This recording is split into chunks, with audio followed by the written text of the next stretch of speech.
নমস্কার, আমার চ্যানেলে সবাইকে স্বাগত জানিয়ে আজকে আবার একটি নতুন ভিডিও নিয়ে এসেছি আপনাদের কাছে। জীবনে বারংবার অসফলতার মুখোমুখি হয়ে আমরা আমাদের ভেতর থেকে ভেঙে পড়ি। আমরা ভেবেই নিই যে আমরা যতই চেষ্টা করি না কেন আমাদের দ্বারা আর সেই কাজটি উদ্ধার করা হবে না।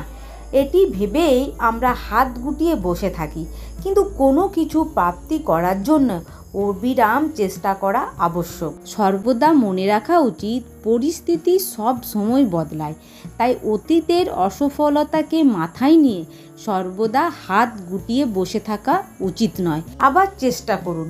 হয়তো আপনি তখন সেই পরিস্থিতিতে ছিলেন না, কিন্তু এখন সেই পরিস্থিতির মোকাবিলা করা আপনার পক্ষে উপযোগী। তাই পূর্বের অসফলতাকে ধরে না থেকে আজই আবার নতুন করে শুরু করা উচিত। সেই বিষয়েই আজকে আপনাদেরকে একটি গল্প বলে শোনাবো। না, অনেক সময় আগেকার কথা, কোনো এক রাজ্যে এক প্রভাবশালী রাজা রাজত্ব করতেন।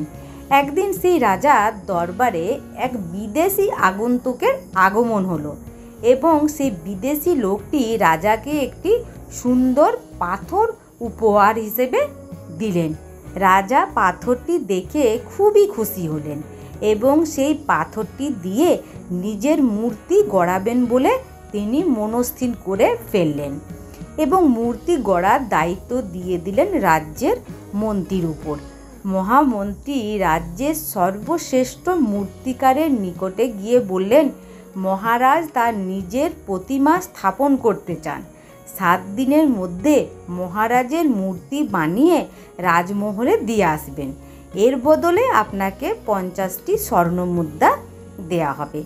50টি স্বর্ণমুদ্রার কথা শুনে মূর্তিকার খুবই খুশি হয়ে গেলেন। এরপর তিনি দ্রুত ঘরে গিয়ে মূর্তি তৈরির সরঞ্জাম নিয়ে চলে এলেন এবং সেখান থেকে হাতুড়ি নিয়ে পাথরটি ভাঙার জন্যে বারবার পাথরটির উপর হাতুড়ি দিয়ে আঘাত করতে লাগলেন, কিন্তু পাথরটি কিছুতেই ভাঙতে পারছিলেন না তিনি। যেমন পাথরটি ঠিক তেমনটি পাথরটি রয়ে গেল।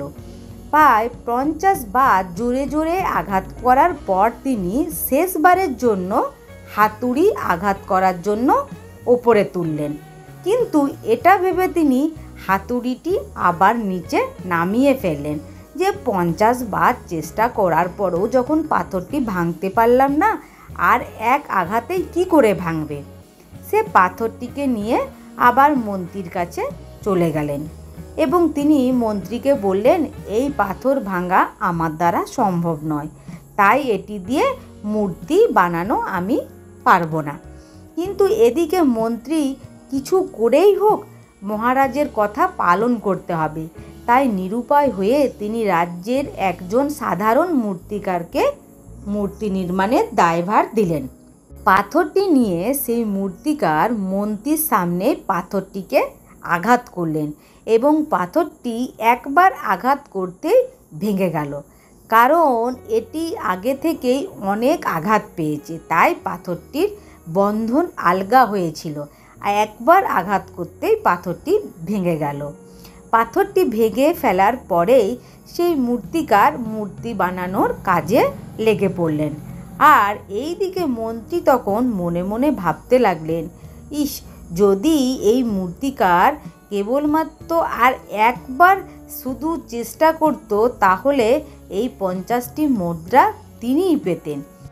তো বন্ধুরা, এই গল্পটি থেকে আমরা শিখতে পারি যে কখনো কখনো কোনো কাজ করার সময় আমাদের সামনে সমস্যা আসবেই এবং আমরা আমাদের সমস্যা দেখলে আত্মবিশ্বাস হারিয়ে ফেলি এবং আমরা আর চেষ্টা করি না। আবার কোনো সময় 2-1বার ব্যর্থ হওয়ার পর আমরা হাল ছেড়ে দিই। যদি আরও একটু মাত্র চেষ্টায় আমাদের সাফল্যের পথ দেখিয়ে দেয়, তাহলে বারংবার অসফল হওয়ার পরও যত দিন এবং যতক্ষণ না পর্যন্ত সফলতার দেখা মিলছে ততক্ষণ পর্যন্ত চেষ্টা চালিয়ে যাওয়া উচিত। হতেও পারে শেষ পর্যায়ে এসে আমরা হাল ছেড়ে দিচ্ছি, কিন্তু আমরা যদি চেষ্টা চালিয়েই যাই তাহলে আমরা একদিন না একদিন সফল হতেই পারবই, আর আমরা আমাদের পুরস্কার ঠিক জিতে যাব।